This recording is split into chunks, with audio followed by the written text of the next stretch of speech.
Hola, bendiciones.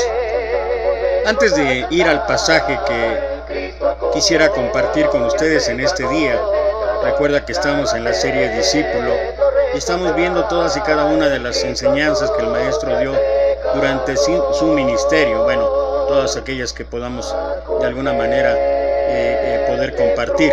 Pero antes del pasaje que nos va a ocupar hoy ahí en Juan capítulo 11, versículo del 1 al 41, me gustaría leer 3 pasajes en la Escritura que nos ayuden a entender un poquito mejor este pasaje, porque es un pasaje largo, extenso, pero es un pasaje de mucha profundidad, de mucha sabiduría, de mucha riqueza en esencia para cada uno de nosotros.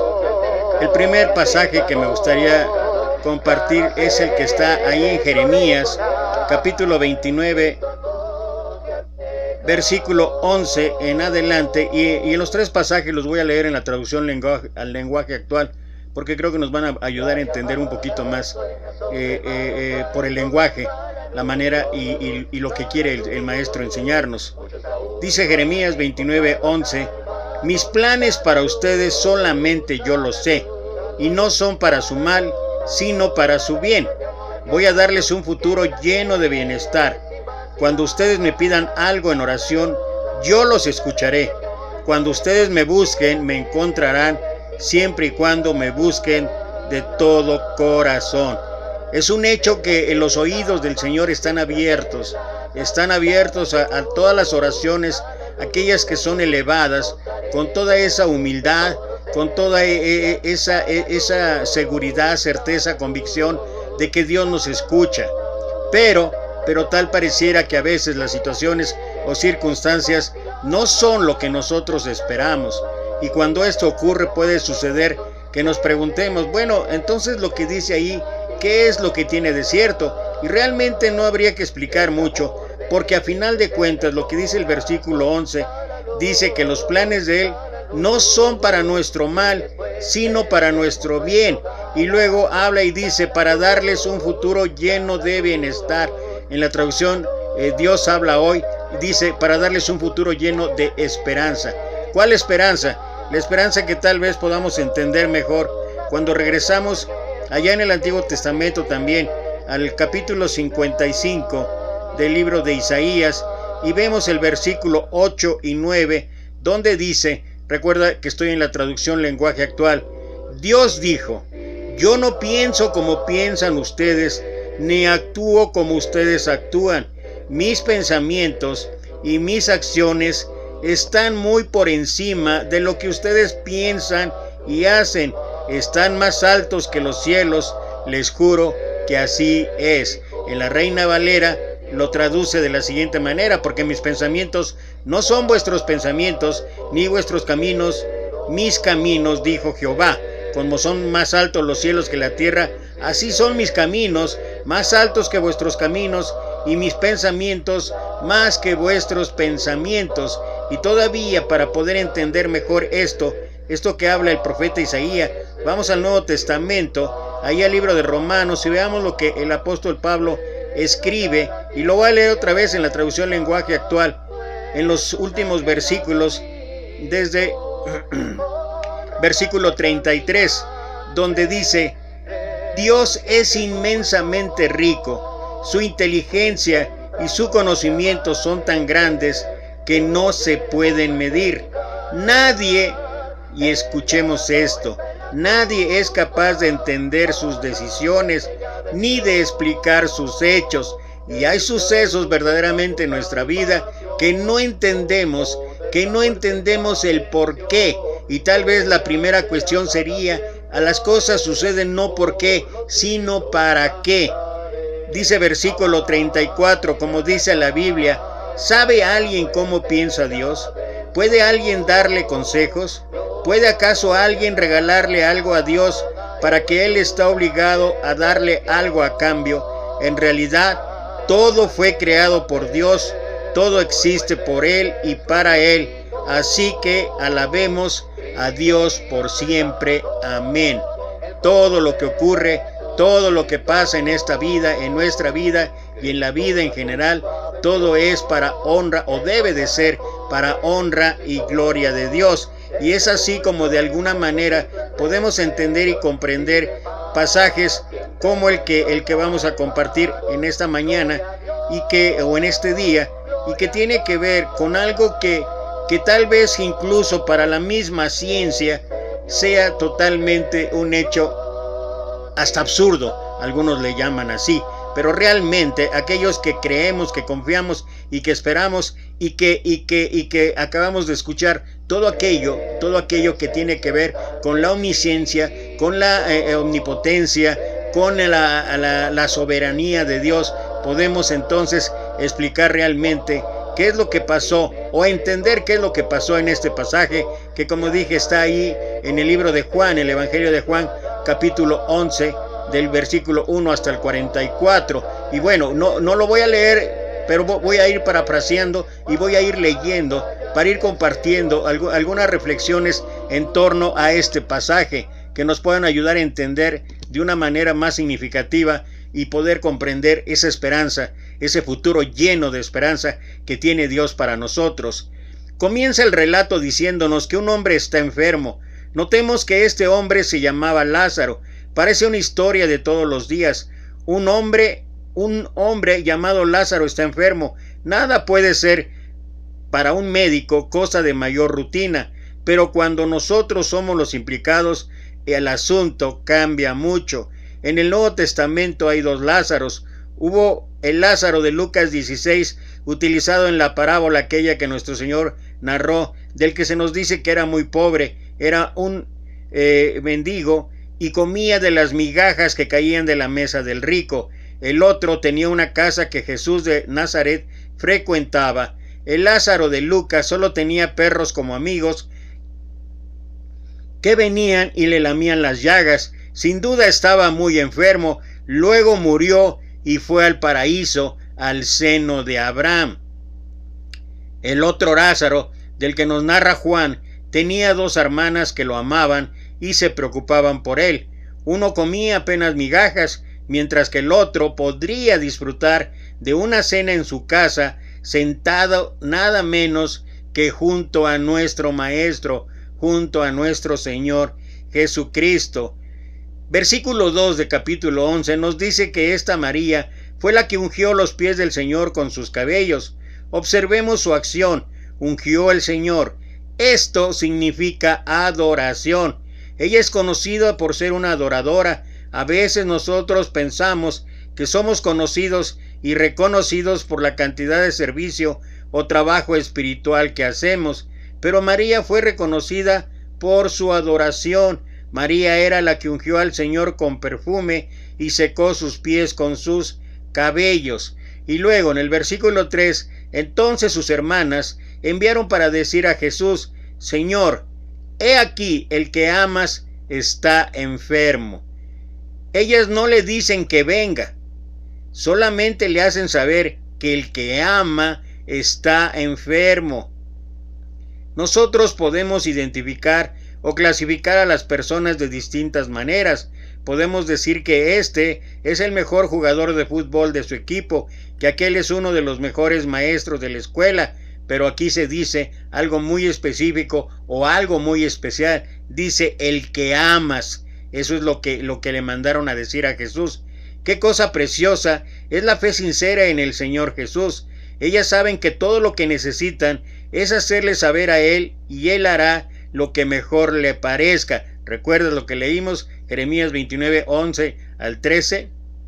Señor, he aquí, el que amas está enfermo. El término aquí que se traduce amar es fileo. Es el mismo término que se usa en Juan capítulo 5, versículo 20, donde la Escritura habla y dice: porque el Padre ama al Hijo y le muestra todas las cosas que Él mismo hace, y mayores obras que éstas le mostrará, de modo que vosotros os asombréis.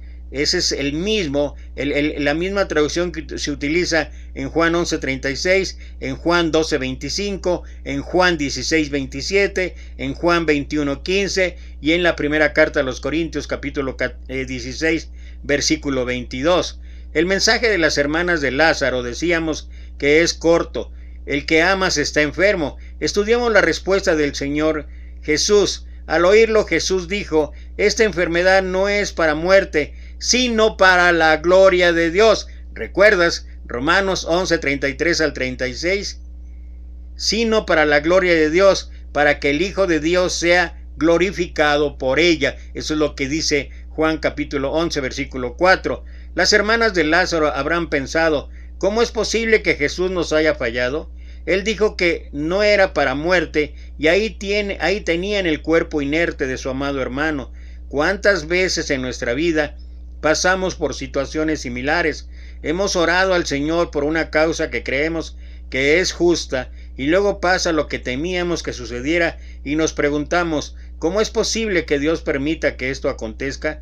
Creo que todos en la familia se preguntaban por qué Jesús no se había apresurado, por qué no había llegado a tiempo. Y esto que estoy compartiendo, este detalle en particular, nos habla acerca de las situaciones, circunstancias que se viven no solamente en la actualidad, que estamos ahorita batallando con esta enfermedad tan difícil como es el coronavirus, sino que estamos batallando porque tal vez algunos conocidos, tal vez algunos familiares, tal vez algunos hermanos en la fe han tenido este padecimiento y han muerto. Y cuando ocurre el suceso de que son contagiados, de que de alguna manera llega el virus a ellos, cuántas y cuántas y cuántas peticiones de oración y cuántas súplicas hacemos en torno a la salud, en torno a que Dios tenga misericordia y compasión de él. Cada vez que a mí me hablan y me comunican, no sé, a través de diferentes medios: por favor, ore por fulano de tal o sultano y todo esto, para que se recupere. Yo no les digo que yo no oro para que se recupere, yo lo que oro es para que la gloria de Dios se manifieste en esa vida y en la vida de los suyos, porque eso es estar acorde con los planes de Dios. Es muy difícil, y yo lo puedo entender así, porque yo mismo, si tuviera ahorita un problema cercano directamente de mi familia, Qué difícil sería aceptar una situación así, y qué difícil sería aceptar que esto va a ser para honra y gloria de Dios. Pero así tiene que ser. Por eso quise leer los 3 pasajes anteriores, que de una u otra manera Dios quiere nuestro bienestar. Dios quiere un futuro lleno de prosperidad, un futuro lleno de esperanza. Lo que pasa es que nuestro pensamiento como seres humanos siempre es por las situaciones o condiciones que puedan prevalecer en esta vida, en este momento, de acuerdo a nuestra situación natural humana. Y nos olvidamos que lo que dice tanto Isaías 55, 8 y 9 como Romanos 11, 33 en adelante, que no sabemos con exactitud cuáles son los planes y propósitos de Dios, pero sí podemos estar seguros, si es que tenemos fe, es que las cosas que esté haciendo el Señor en nuestra vida las va a hacer para nuestro bienestar eterno, no solamente de este tiempo. Para algunos nos es difícil entender y comprender esto, y para nosotros que leemos que Dios tiene el control, que Dios es soberano, que Dios tiene la omnisciencia, la omnipotencia, es difícil. Pues imagínate para el resto de la gente que no ha aprendido a tener una relación con Dios. Es muy, muy, muy difícil, y por eso entra la desesperación, por eso entra el desánimo, por eso la gente totalmente se desespera, y hay situaciones o casos en que incluso la misma desesperación, el mismo dolor, sufrimiento los puede llevar a cometer actos incluso hasta de suicidio, por no entender y comprender que a final de cuentas Dios sabe lo que va a hacer con nuestra vida, y va a ser para una vida llena de prosperidad, llena de futuro, tanto aquí en este mundo como en la eternidad.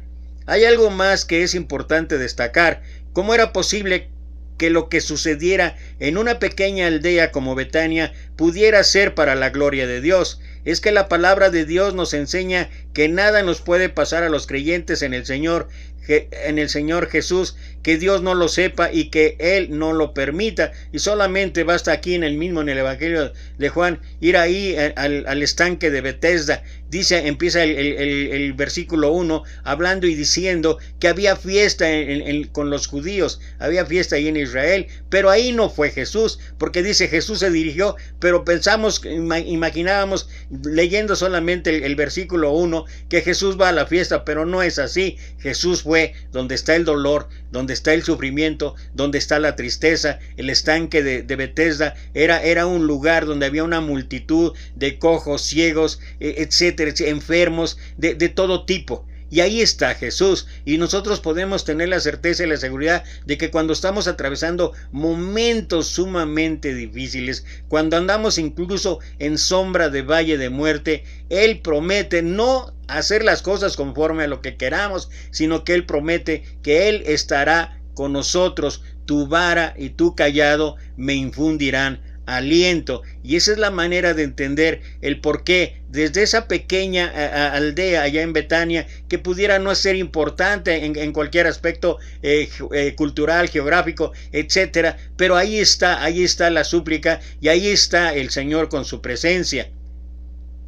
Jesús amaba a Marta, a su hermana y a Lázaro, es lo que dice el versículo 5 del capítulo 11. Él amaba a Marta, que siempre estaba en movimiento, que siempre estaba en actividad. Esa Marta que en una ocasión se quejó de que su hermana la dejaba con todo el quehacer, y Jesús le corrige diciéndole: Marta, Marta, afanada y turbada estás por muchas cosas, pero una sola cosa es necesaria, pues María ha escogido la buena parte, de la cual no le será quitada. Es lo que encontramos en el pasaje de Lucas, capítulo 10, versículo 38 al 42. El Señor Jesús ama también a María, a quien veremos en el capítulo 12 adorando al Señor, porque María tiene el corazón de una adoradora. Ella es la que trae el perfume de gran precio y lo derrama sobre el Señor Jesús, y empieza a enjugar sus pies con sus cabellos. Pero también el Señor amaba a Lázaro. De este hombre no sabemos mucho, parecería que era una persona de pocas palabras, incluso diríamos tal vez algo taciturno, algo inexpresivo, pero finalmente habla y dice que Jesús amaba a Lázaro. El versículo 6 nos dice: cuando oyó pues que estaba enfermo, se quedó aún 2 días más en el lugar donde estaba. El Señor Jesús, en su soberanía, hace algo que a nosotros nos cuesta mucho entender. Por eso he estado hablando desde el principio de esa circunstancia, de esa situación. Se quedó ahí 2 días. Muchas veces me he preguntado por qué en esta situación de emergencia permanece demorado allí en vez de ir a toda prisa a Betania. Y la respuesta es que Dios no se apura como nosotros. Dios no tiene necesidad de apresurarse para llegar a un lugar, porque Él siempre va a llegar a tiempo, o podríamos decir que Él está en todo momento, en todo lugar. Es decir, que el momento que Él así lo ha determinado. Por eso uno de los grandes temas del libro de los Salmos es de saber esperar en el Señor. ¿Qué significa esto? Pues significa confiar en que Él a su debido tiempo va a hacer lo que ha prometido. En el Salmo 27, capítulo 27, versículo 13 y 14, la Escritura habla y dice: oh, si yo no creyese que he de ver la bondad de Jehová en la tierra de los vivientes, espera en Jehová, esfuérzate y aliéntese tu corazón. Sí, espera en Jehová. Esto es lo que leí del Salmo 27, 37 al 14, y ahí adelantito, en el Salmo 42, 11, leemos: ¿por qué te abates, oh alma mía? ¿Y por qué te turbas dentro de mí? Espera a Dios, porque aún le he de alabar. Él es la salvación de mi ser y mi Dios. Imagínate qué promesas y qué increíble la sabiduría de Dios para poder hacernos entender que Él está en el control de todas las cosas.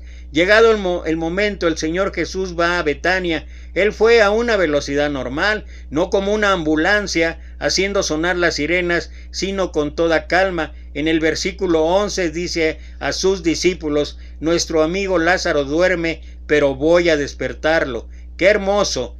El Maestro, el Hijo de Dios, llama a un hombre nuestro amigo y agrega: duerme.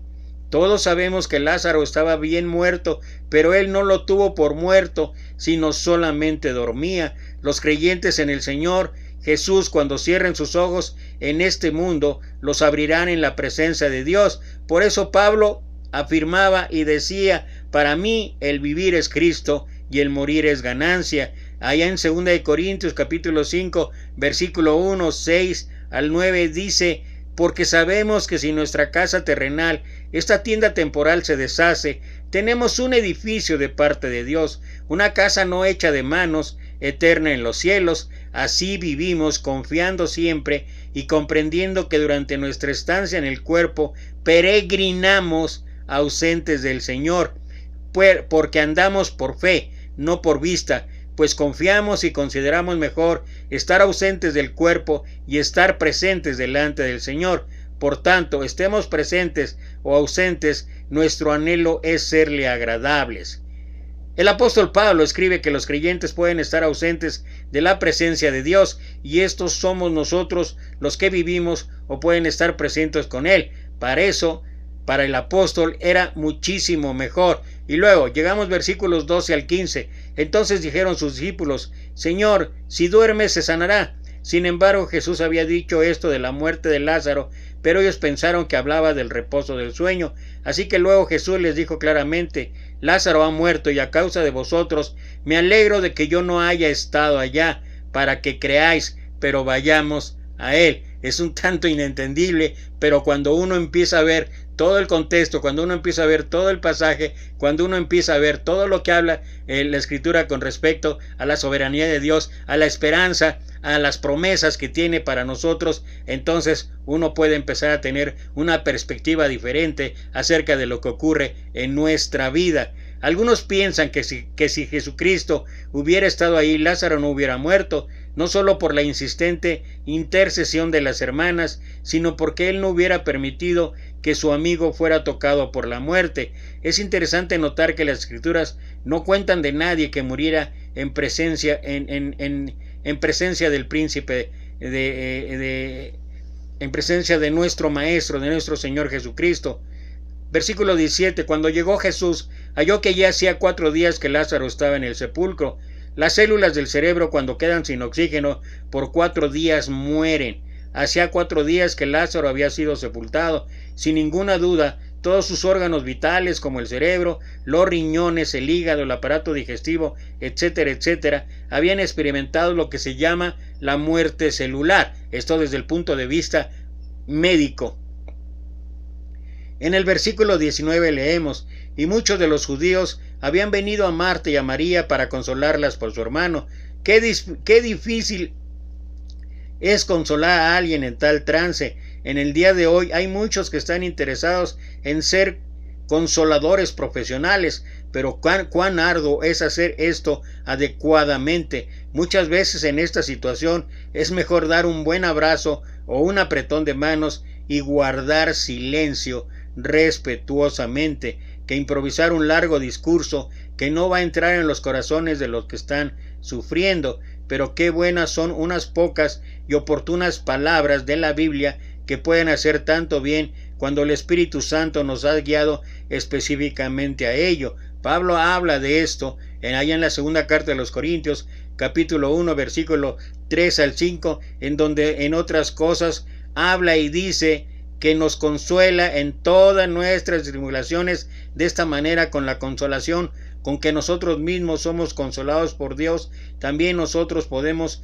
consolar a los que están en cualquier tribulación. Y esto que habla el apóstol Pablo acerca de llevar consuelo no necesariamente tiene que ser a través de un mensaje, a través de un sermón, a través de una prédica. Si es posible, hay que darlo y posteriormente poderlo explicar de una manera que se pueda entender. Pero hay momentos de dolor, hay momentos de sufrimiento, hay momentos de tristeza, que lo único que realmente el ser humano quiere es tener la situación de ser confortados. Si hay que llorar, lloremos. Si hay que reír, hay que reír. Si hay que abrazar, hay que abrazar. Si simplemente hay que dar un saludo, hay que hacerlo. Pero creo que son muchas las maneras en que nosotros podemos llevar algo de consuelo en estos momentos tan difíciles, cuando nos pasan sucesos como el que estamos hablando.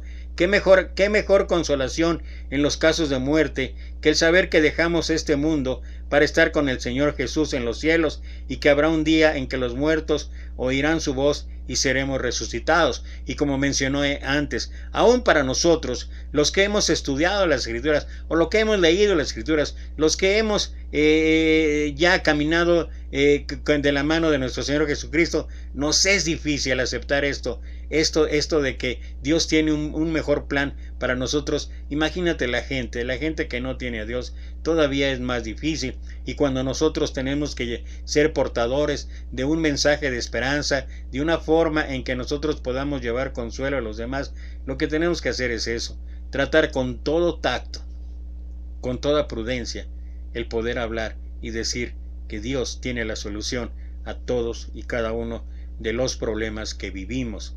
Entonces, cuando oyó Jesús que Jesús venía, Marta salió a encontrarle, pero María se quedó sentada en casa. Aquí vemos de nuevo el contraste entre María y Marta. Una siembra pronta a la acción, la otra sumergida en el dolor, no se quiere mover. Fíjate cómo cambia el escenario, cómo cambian las situaciones. ¿Por qué? Porque María estaba sumida en el dolor. María era la que había escogido la buena parte. María es la que debería haber entendido de manera espiritual mejor lo que estaba ocurriendo. Sin embargo, ella estaba sumida en su dolor. Y es claro, así somos los seres humanos. Pero Marta estaba más puesta a la acción. Y aquí lo que vemos ya es un cambio de escenario entre Marta y María. Porque siempre que nos referimos al afán, a la ansiedad, a todo lo demás, siempre etiquetamos a Marta. Pero no siempre es así. También necesitamos gente que se mueva, esto de decir, también necesitamos gente que se mueva, es eso, que se mueva, pero que se mueva todos los días, y no que esté en la comodidad de su dominguito.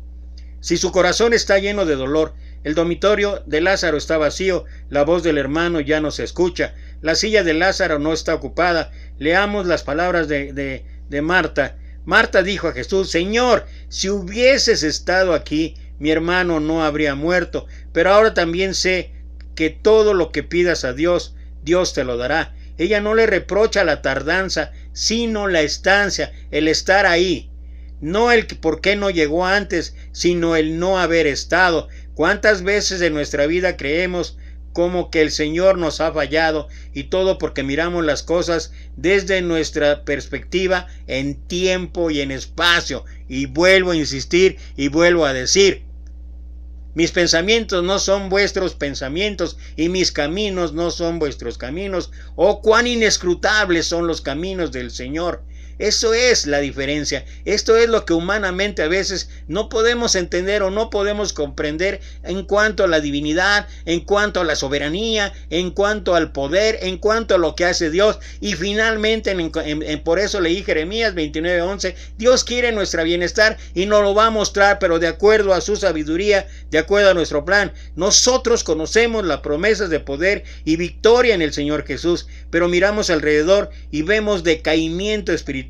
Los niveles de moralidad han bajado, en las reuniones de adoración hay frialdad, y nos preguntamos: ¿dónde está la promesa de la vida de gozo y victoria sobre las fuerzas satánicas? En nuestra imaginación podríamos imaginarnos la escena. Con lágrimas en los ojos le dicen: Señor, si hubieses estado aquí, mi hermano no habría muerto. Y esas palabras son las mismas que muchos de nosotros hemos expresado a lo largo de la vida, sobre todo cuando llegan sucesos difíciles, sucesos de tragedia, sucesos de profunda tristeza, de profundo sufrimiento, y nos preguntamos: Señor, ¿dónde estás? ¿Por qué no estás aquí? Y luego, en muchas de las situaciones, en muchas de las circunstancias de nuestra vida, algunos hemos tenido la oportunidad, el privilegio de ver que, tiempos después, decimos: gracias, Señor. No sabía que tenías algo mejor para nosotros.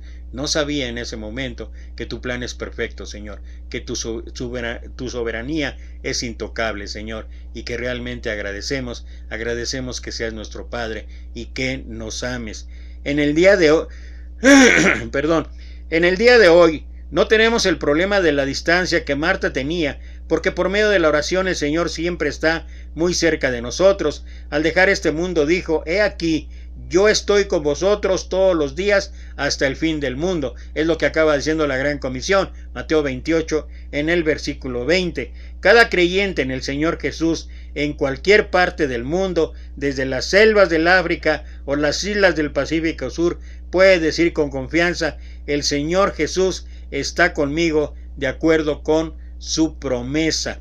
A pesar de lo que parecería una falla de Jesús, dado que Lázaro había muerto y el maestro había dicho que esa enfermedad no era de muerte, María no perdió su fe y creyó que si solamente Jesús hubiera estado allí, el resultado hubiera sido distinto. Mi hermano no habría muerto. Yo creo que ella en una forma tenía razón, porque el Señor Jesús siempre actuó y siempre reaccionó ante el dolor humano. Sería inconcebible para nosotros que el Hijo de Dios hubiera quedado impasible frente a los acontecimientos que tocaron tan duramente a esa familia amada. Cuando la mujer con el flujo de sangre llegó y lo tocó, él la curó, aunque pudo haber argumentado de que ella no tenía derecho a tocarlo, dado que desde el punto de vista legal o de acuerdo a la ley estaba impura. Al paralítico de Betesda lo sanó, de los leprosos tuvo compasión y les dio una limpieza maravillosa. Esta es la diferencia entre el legalismo y la misericordia y la gracia de Dios. Marta, a pesar del dolor en su corazón, creyó profundamente que Jesucristo tenía poder para impedir que la muerte, por grave que fuese la enfermedad. Agrega algo que se me hace, que se nos puede hacer sumamente interesante. Pero ahora también sé que todo lo que pidas a Dios, Dios te lo dará. Es Marta hablando todavía con el Señor ahí en el versículo 22. A mí nos puede llamar a la atención la expresión, ahora también sé. Así que a través de esta experiencia tan dolorosa como la enfermedad y la muerte de su hermano, Marta ha aprendido algo que no sabía. Le preguntamos, Marta, ¿podrías tú realmente creer en este momento, con todo el dolor de tu corazón, que esta enfermedad es para la gloria de Dios? Y eso es lo que nos deberíamos preguntar cuando estamos pasando por sucesos o circunstancias o situaciones difíciles, situaciones de sufrimiento, dolor, de tragedia. De veras, ¿estamos convencidos que esto que está pasando es para la gloria de Dios? Qué tremenda pregunta y qué tremenda reflexión para cada uno de nosotros. ¿Podrá un creyente con una enfermedad terminal como cáncer creer todavía que ello sea para la gloria de Dios? Bueno, la fe dice que sí, se puede. Marta ha aprendido algo, y es que cuando el Señor Jesús está presente, las cosas cambian. Dios no nos promete una vida sin dificultades, pero sí su presencia en medio de ellas. El maestro le dice a Marta, tu hermano resucitará. Qué palabras tan preciosas, y hoy día el Señor Jesús puede repetir esas palabras a todo familiar de un creyente en Él. El Mesías la mira y le dice, tu hermano resucitará. Marta le dice, yo sé que resucitará en la resurrección en el día final, versículos 23 y 24, y ahora es el Señor quien responde con una frase inmortal y una frase que debería ser la esencia de nuestra vida, de nuestra fe. Yo soy la resurrección y la vida, el que cree en mí, aunque muera, vivirá, y todo aquel que vive y cree en mí, no morirá para siempre.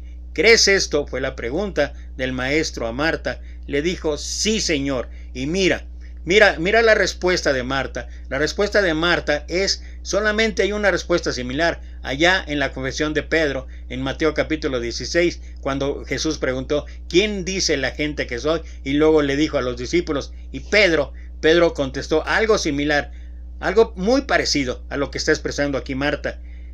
Le dijo, sí, Señor, yo he creído que tú eres el Cristo, el Hijo de Dios, el que había de venir al mundo. Marta en su frase confiesa 3 verdades muy importantes. Primera, reconoce que Jesús es el Cristo, o sea, el Mesías.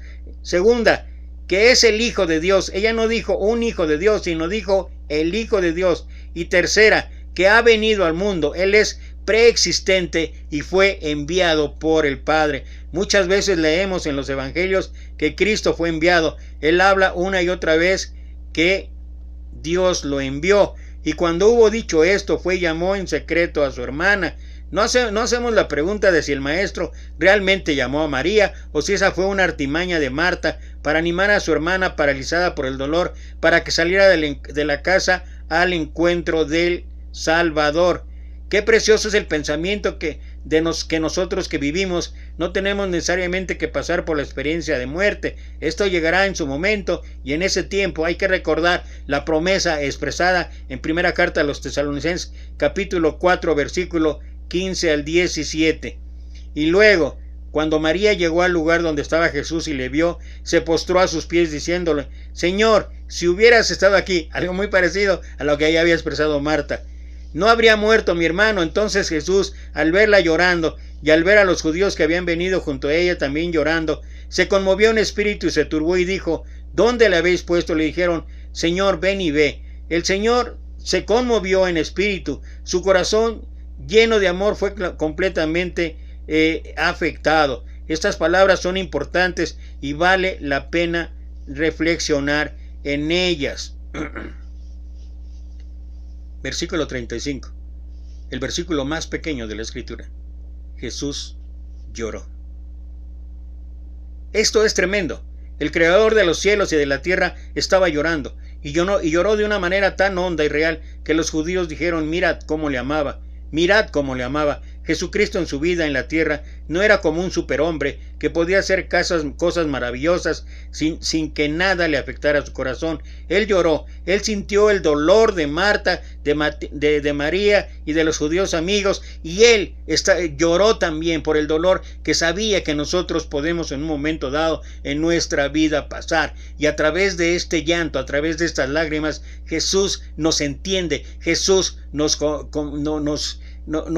consuela. Por eso Hebreos 4, 14 al 16 dice: no tenemos un sumo sacerdote que no pueda compadecerse de nuestras debilidades, y habla que él mismo pasó todas y cada una de las cosas, y él entiende nuestro sufrimiento. Él entiende nuestro dolor, y Él entiende incluso muchas de las ocasiones, a veces la incredulidad con la que actuamos, porque Él sabe que como seres humanos, como seres en la carne, todavía muchas cosas nos vencen.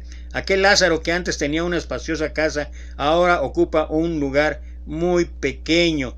Jesús lloró. Este es un espectáculo que solamente podemos contemplar con asombro y reverencia. El Creador del universo está llorando por la muerte de unas de sus criaturas. Solamente hay otra ocasión que narra la Escritura en que probablemente Jesús también pudo haber derramado lágrimas. Es cuando habla: Jerusalén, Jerusalén, que matas a los profetas y apedreas a los que te son enviados. Cuántas veces quise juntar a tus hijos, así como la gallina junto a sus pollitos debajo de sus alas, y no quisiste. Él estaba de veras entristecido de ver la incredulidad en el ser humano, la incredulidad en los fariseos, en los escribas, pero también la incredulidad de mucha gente en aquel tiempo, y de la incredulidad también para muchos hoy en día.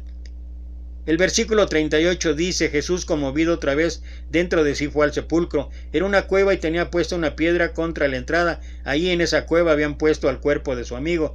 Algunos ya estaban murmurando: ¿no podía este que abrió los ojos al ciego hacer también que Lázaro no muriese? El ser humano siempre está pronto para dudar, para desconfiar, para criticar. ¿Cómo nos interesa tanto solamente ver la falla, solamente ver el punto negro, solamente ver la oscuridad, cuando que hay un panorama de luz inmenso? Y este panorama de luz inmenso en cualquier circunstancia, en cualquier situación de nuestra vida, es por el poder, por la soberanía, por la misericordia, por la gracia de Dios.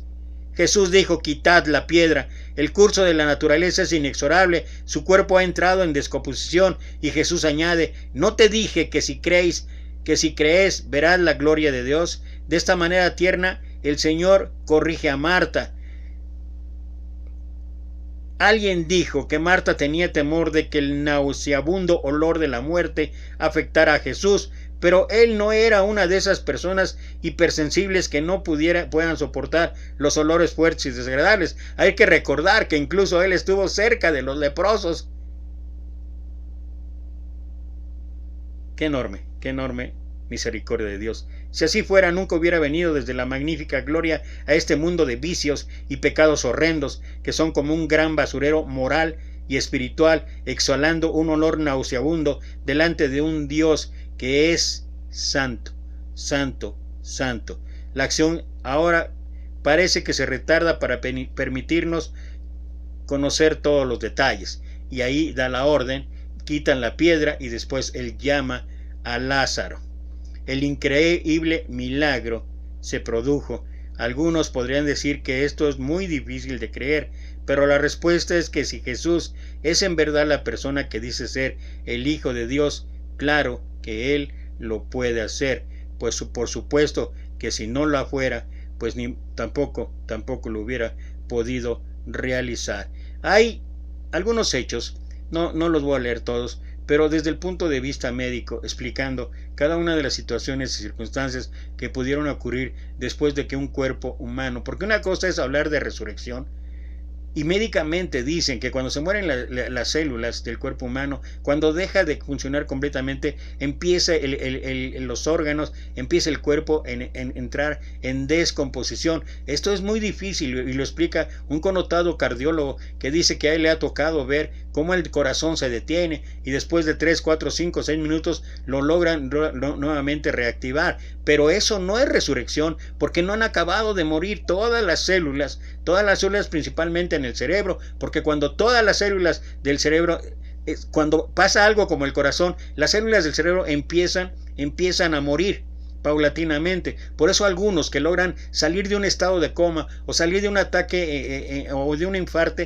normalmente llegan a tener consecuencias, llegan a tener secuelas de aquello que les acaba, pero eso no es resurrección. Por eso a veces cuando dicen tú estuviste en la muerte y que fuiste y qué fue lo que viste, no es así. En este pasaje sí podemos ver que efectivamente nuestro Señor resucitó. ¿Por qué? Porque era de alguna manera entender, el cuerpo de Lázaro estaba en completa descomposición, cambios profundos se habían sucedido, los sistemas enzimáticos del complicado mecanismo de los distintos órganos han dejado de funcionar y están destruidos. Bueno, esta es una cuestión médica, lo son solamente narrando por la situación o la circunstancia, pero lo que realmente nos atañe y lo que nos interesa ver es que creemos que Lázaro aparece fuera de la tumba, Jesús lo manda a salir fuera y Lázaro sale. Esto se hace difícil de entender para nuestras mentes finitas, aun a pesar de que seamos unos expertos en la materia. Pero un milagro es imposible de explicar en todos sus detalles. Dijo el Señor en Juan 5:28, y esto que estoy hablando, o esto que estoy compartiendo, es absolutamente lo que dice Dios en cuanto a la fe, en cuanto a lo que está ahí en la Biblia. Para algunos puede ser irrazonable, incongruente en muchos sentidos, pero para los que tenemos fe, y la fe es pues la fe, la certeza de lo que espera, la convicción de lo que no se ve, no es lo que estamos comúnmente acostumbrados a observar. Dice Juan 5:28, no os asombréis de esto, porque vendrá la hora cuando todos los que están en los sepulcros oirán su voz y saldrán, los que hicieron el bien para la resurrección de vida, pero los que practicaron el mal para la resurrección de condenación. Estos versículos obviamente se refieren al día de la resurrección general, cuando todos los que están en los sepulcros serán resucitados. Sin embargo, con un individuo, Jesús demuestra lo que ha de hacer en aquel glorioso día. De alguna manera fue así. ¿Cómo van a resucitar? Bueno, si estamos hablando que el cuerpo humano totalmente putrefacto, totalmente poderoso, y llega a veces incluso a volver así en tierra y todo lo demás, ¿cómo va a ser posible eso? Es una cuestión que Dios tiene en su control. Y finalmente, el quinto milagro en relación con la resurrección de Lázaro es también importante. ¿Se acuerdan que Marta dijo, Señor, hiede ya, porque tiene 4 días? Yo creo que cuando lo sacaron, la roca que cubría la entrada del sepulcro emanó el olor a muerte por la descomposición de la materia orgánica, pero cuando Lázaro salió, el olor, por así decirlo, desapareció y el aire en ese lugar se tornó puro y diáfano como el de las montañas. Y la razón por la que decimos que el olor desapareció es porque ningún judío hubiera tocado las ropas mortuorias de Lázaro si hubieran estado impregnadas de un olor repugnante. Esos detalles que ofrece ahí en los versículos últimos nos ayudan a entender esto. O sea, para los judíos, para todos en general, ellos, tenemos el caso de los leprosos, no se acercaban y no se tocaban. Si ellos se hubieran percibido, a pesar de que era la voz del maestro, hubieran dudado en quitarle, porque recuerda que Lázaro estaba envuelto en vendas. y entonces hubieran dudado, pero no fue así, sino que lo hicieron. Y del mismo modo, es maravilloso pensar en el consuelo que esta porción de la Biblia nos da. Hay un principio que se cumple: tu hermano volverá a vivir. Eso fue lo que le dijo a Marta. Aquí también vemos al Señor Jesús con majestad y con poder, que al mismo tiempo muestra su humanidad y su amor profundo por su amigo, y el Salvador llora. ¿Cómo es posible que el Rey de Gloria, el Creador, el Omnipotente, esté llorando? Creo que un aspecto de la gloria del Señor Jesús en el llorar, que no se puede captar de una manera tan clara en este pasaje, es lo que ya comentamos de Hebreos capítulo 4 versículo 14. En la gloria de aquel que se humilló y vino a este mundo de sufrimiento es la gloria de un amor profundo por un amigo que no es un santo, sino sencillamente un miembro de una familia amada. Por eso Juan escribe: y el Verbo se hizo carne y habitó entre nosotros, y contemplamos su gloria como la gloria del unigénito del Padre, lleno de gracia y de verdad. Esto es lo que dice Juan capítulo 1 versículo 14.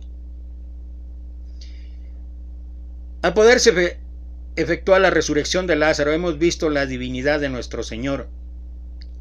En su llanto ante la tumba de su amigo, hemos visto su perfecta humanidad.